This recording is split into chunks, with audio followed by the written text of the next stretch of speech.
Hey everyone. Well, I want to start this story off with a little bit of history.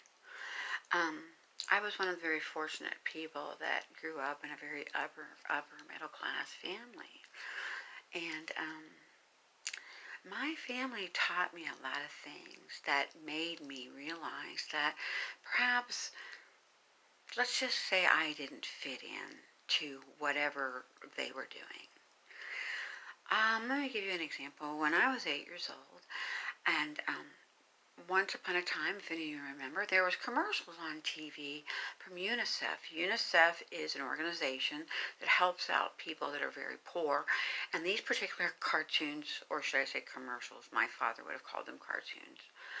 These commercials were all about giving money, like even 5 cents, in those days 5 cents was a lot, to starving children in Ethiopia. And they had lots of pictures of little children that had big tummies because they were starving, and it was heartbreaking, flies around their nose. And I remember watching that. It was a commercial that they showed us when we were 8.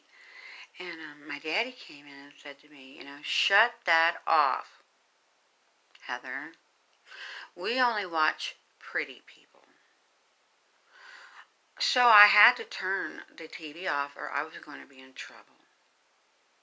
And I did, and I realized, and I started to cry, that my dad didn't care about those kids, those little babies. My dad didn't care about that when that was going on. And at 8, it was really scary and sad.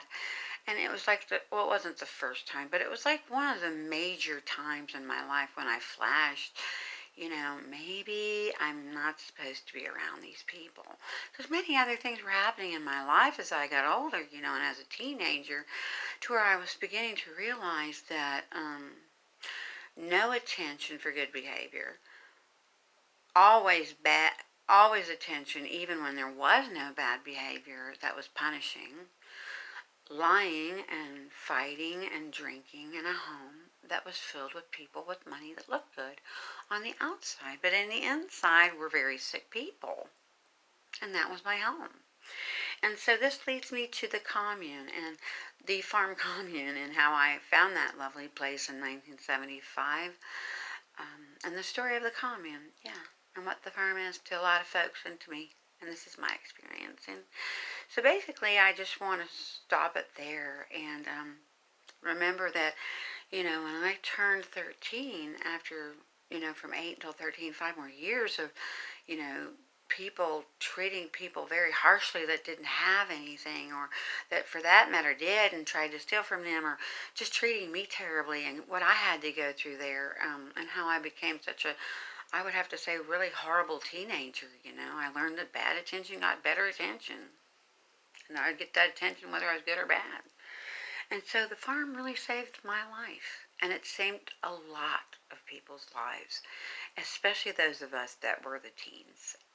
So the next series, part 2, or when I write the book, perhaps chapter 2, will be how I found that wonderful, beautiful commune called the farm in Summertown, Tennessee in 1975.